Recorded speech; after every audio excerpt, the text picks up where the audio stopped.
Iniciar a gravação. E aí, pessoal do The Geek News, tudo bem com vocês? Sejam bem-vindos a mais um episódio do The Geekcast, o melhor podcast geek que você vai ouvir aqui neste canal. E agora vocês já viram que nós estamos com um formato novo. Vamos começar debatendo sobre o PlayStation 5 Pro. Meu Deus, a geração saiu com um console e sempre termina com dois. O povo tá achando que a gente tá plantando dinheiro no quintal, o dinheiro tá dando em árvore. E para discutir esse assunto comigo, eu tenho aqui o Giliard, que vai debater um pouco. Vamos falar sobre essa notícia com vocês. E aí, Gili, beleza? Fala pessoal, fala Ricardo, tudo certo? Espero que esteja tudo bem com vocês. E eu não consigo entender certas coisas, mas isso não é novidade. Isso daqui é coisa comum.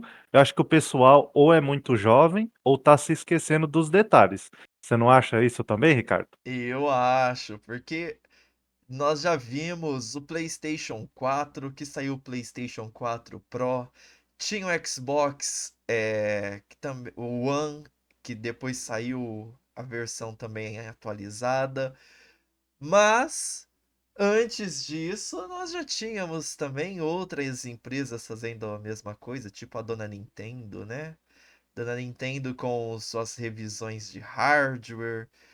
Então, o pessoal que tá aí falando que, pô, às vezes vale a pena comprar o console da nova geração quando ele lança, se depois vão lançar o Pro. Então, gente, temos pontos de vistas divergentes. Alguns dizem que vale, outros dizem que não, porque o Pro vai ter recursos aprimorados. O PlayStation 4 Pro não teve nada assim de extraordinário. Tanto que esse ano, vou dizer que a Microsoft já lançou, né, o Xbox Series, o Slim, que é o S, e o X, que é o Pro. Então, não sei. O que roda em um roda no outro. Talvez não igual, mas está rodando. Eu não conheço nenhum jogo que rode no Series X, no X, que não rode no S. E a mesma coisa aconteceu com os PlayStation. PlayStation 4 Pro não tinha nenhum jogo que não rodasse no PlayStation 4 normal. E pra mim é uma questão mais de requintar a marca, que nem a Intel faz com os processadores dela. E o que você acha disso? Então, Ricardo, eu nunca aconteceu de um jogo rodar só no Xbox Series X, por exemplo, e o S, que já no lançamento já viam essa diferença de poder, no caso da Microsoft, e não acontece, por enquanto. Algum dia pode acontecer? Talvez. Mas essas revisões, todo mundo que compra o videogame no lançamento, por causa da geração passada e de outras, mas especificamente da geração passada, já sabe que é possível que vá haver uma nova versão daquele console. Mais poderoso, mais isso, mais aquilo. Então, assim, quem comprou no lançamento ou perto do lançamento, você é um testador beta, sabe? Você está testando um videogame que depois vai vir uma versão aprimorada. Na verdade, isso já acontece há muito. Eu não vou dizer que foi sempre assim, mas isso acontece muito. Aconteceu com o One e com o PS4 e aconteceu no passado também. Revisões de console, vamos colocar dessa forma, é comum. E muda-se muitas coisas, perde-se, elementos, ganha-se outras coisas, e às vezes o pessoal se esquece, porque o pessoal está reclamando bastante de novos consoles, e eu não entendo muito por que, é só você não comprar, e claro que essa geração está faltando um pouco de jogos e etcétera, mas assim, é só não comprar, ou na próxima geração, espera o videogame, a revisão final, vamos dizer assim. É dessa forma que eu observo. Porque nós temos aqui, vou trocar de aba, as revisões de hardware da Nintendo.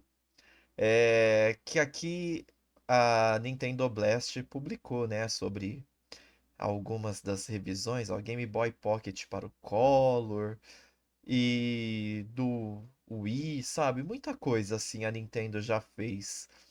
E às vezes a gente tá meio revoltado, assim, meio chateado por causa dessa questão do PlayStation 4 e aí depois vem o Pro.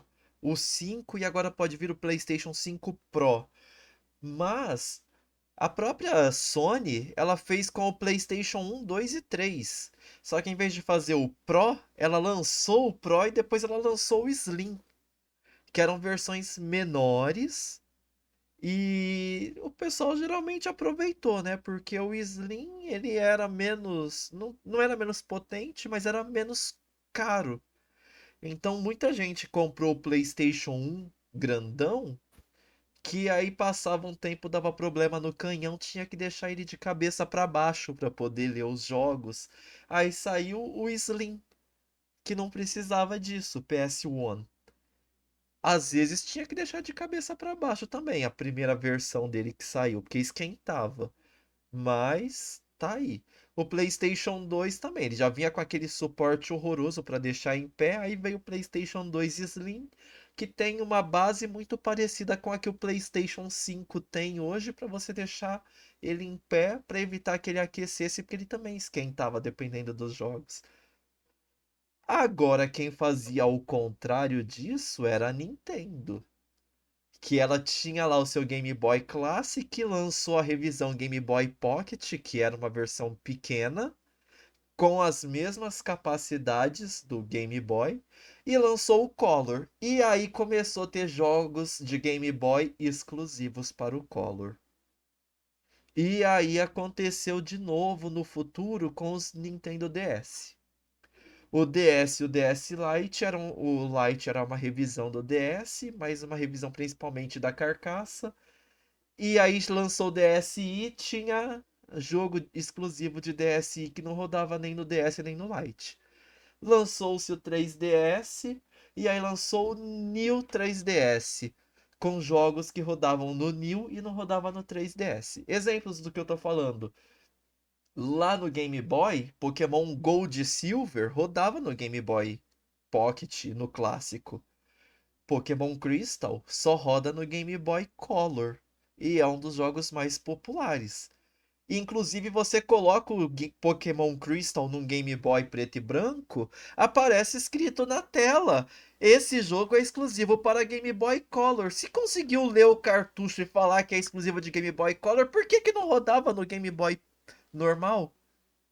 E no 3DS você tem o caso do Xenogears, se eu não me engano, Xenoblade, e ele não roda. Xenogears é lá do PlayStation 1, tá, gente? Xenoblade Chronicles, ele é exclusivo de New Nintendo 3DS. Ele não roda no 3DS normal. Então, tivemos algumas revisões de hardware. Seria o Game Boy Color, seria o Game Boy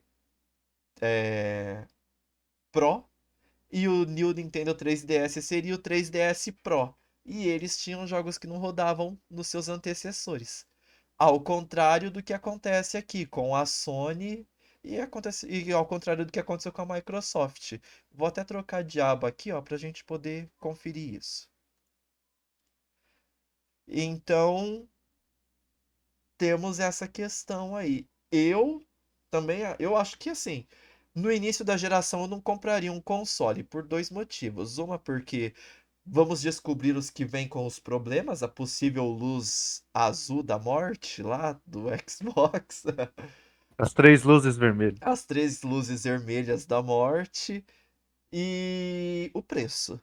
Eu acho que o principal impedimento para que eu comprasse um console logo quando ele fosse lançado é o preço. Que nem hoje eu tava olhando aqui o PlayStation 5, a versão atual com drive de disco, tava por R$ 3.400. Não tava mais os 5.000 do lançamento. Então, o preço e justamente. E esse PlayStation 5 de hoje não é o mesmo PlayStation 5 que foi lançado há 4 anos atrás ali. Ele já é uma versão revisada. É que a Sony não vai ficar anunciando, mas pelo que eu entendi, ele é um pouquinho mais leve e aquece um pouquinho menos porque houve a evolução na metodologia de produção. Então, a primeira versão ela é grande, ela é um pouco mais complicada. Temos que tomar um pouco cuidado. É muito entusiasta. Você que não é tão entusiasta e também não é tão rico, espera ali passar 1, 2 anos, aí você compra. Às vezes você acha um bundle legal que já vem com o jogo que você gosta, tipo PlayStation 5 com Homem-Aranha. Não sei. Mas é o que o Giliardi falou. Não compra. Se você quer esperar, espera a versão Pro, que a gente já sabe que vai acabar saindo, exceto o Switch, né, que não saiu, todo mundo esperando o Switch Pro, saiu só um com tela OLED, que a bateria dura um pouquinho mais. Mas é isso. Eu acho que se fosse comprar hoje, talvez eu compraria o PlayStation 5 normal com disco, que o preço tá relativamente bom, 3.500, já baixou aí R$ 1.500. Estaria valendo a pena para mim, 30% de desconto. Quem não quer? Sem desconto é sempre bom e ah, já é de praxe.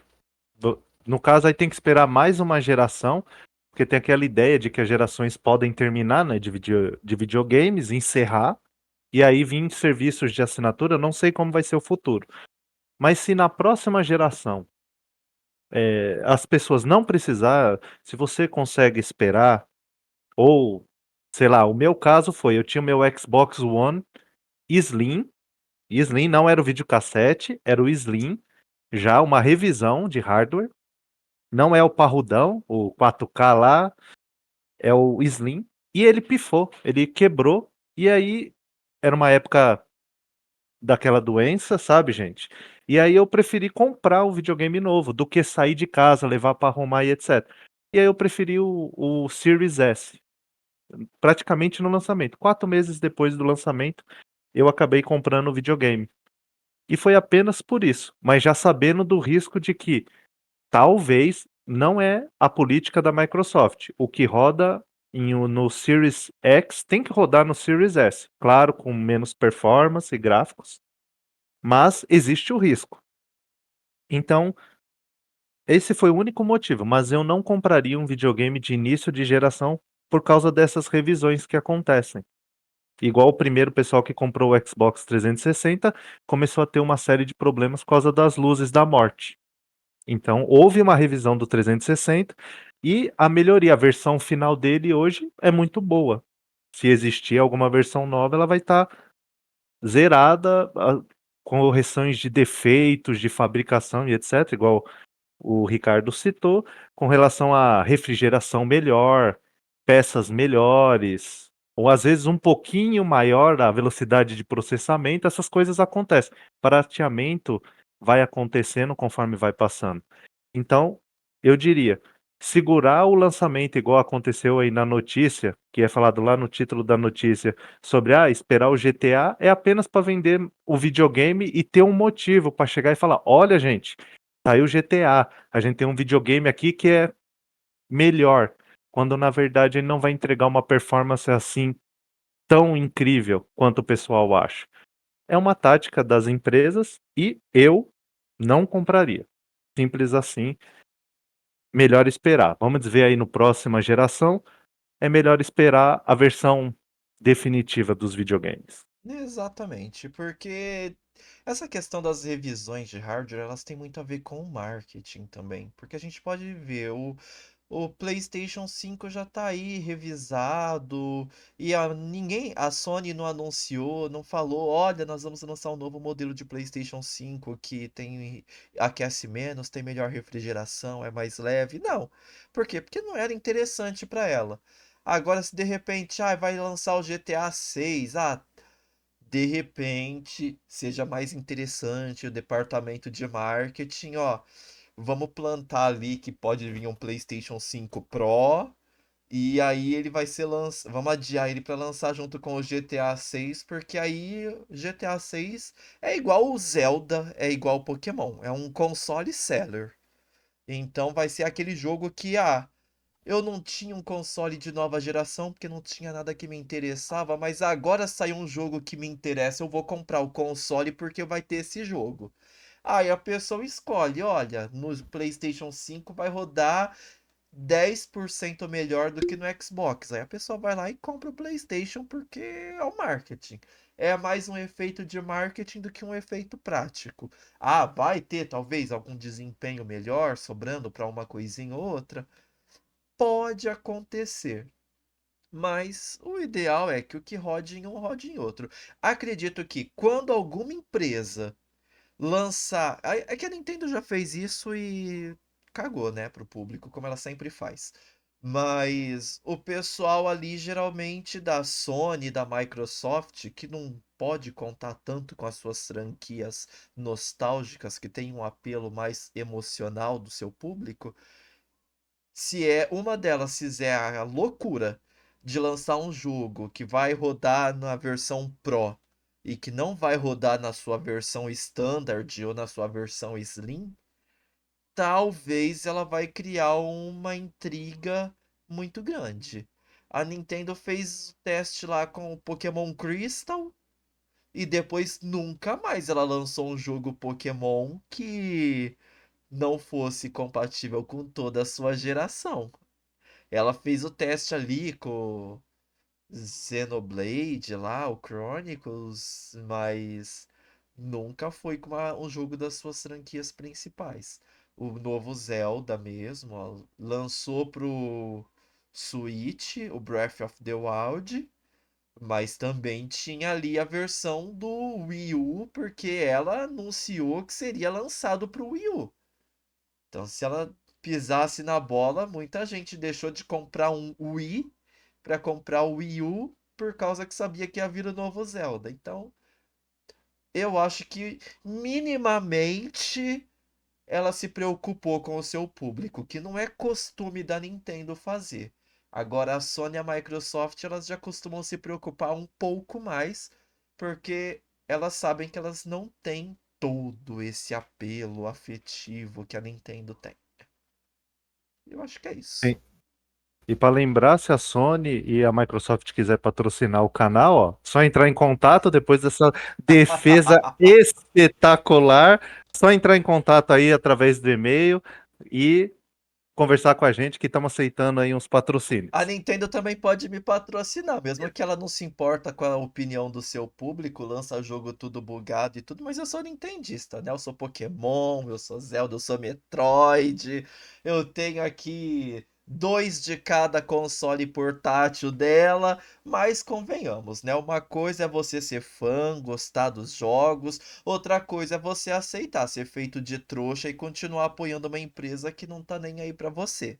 Igual o povo que foi lá e comprou Pokémon Scarlet, Violet, jogo todo feio, todo quebrado, todo bugado, que tá até hoje ruim. Lançaram o DLC pela metade para poder vender em duas vezes. O povo vai lá e compra só para poder xingar no Twitter depois. Então, eu posso xingar de graça, mas eu xingo quando tenho razão, não porque quero ser hater barato. Nintendo tem ótimos jogos, ótimas franquias, fez boas revisões de hardware, pisou na bola com Pokémon Crystal, mas parece ter aprendido, pelo menos com as franquias principais. E agora, esperar aí pelo novo Switch, Switch 2, Switch Beta, ou vai fazer igual a Microsoft, vai voltar pro Switch 0, o Switch One. Vamos Ou aguardar. quem sabe o Switch U. Nossa, não, não, não, chega de Switch. Mas é isso daí. E acredito que seja isso. Da minha parte, eu não tenho mais o que comentar. Então, da minha só veja, escolha a empresa, escolha o melhor produto, o melhor serviço e enxergue, tente ver as possibilidades. Ah, se um dia a Microsoft acerta, você elogia, você continua comprando e no dia que ela errar, você vai lá e cobra. Você é o consumidor. Não seja fã dessas empresas. É uma troca do seu dinheiro pelo serviço ou pelo console sendo feita. Nada é de graça, não estão te fazendo um favor. Então, escolha bem. Obrigado aí pela atenção de todos. Valeu, Ricardo. Da minha parte, encerro por aqui. Valeu, Giri. E aí, você? Deixa aí nos comentários o que que você acha. Você pegaria um console atualizado ou você acha que o seu ainda vai dar para utilizar bastante? Você é a favor ou contra essas revisões de hardware? Já aconteceu de você pegar algum console que não rodava o jogo, que nem tô citando aí Pokémon Crystal e outros? Deixa aí que a gente quer saber e continua participando aí dos nossos podcasts. Por enquanto é só e vejo vocês na nossa próxima edição do The Geekcast. Até mais. Tchau, tchau.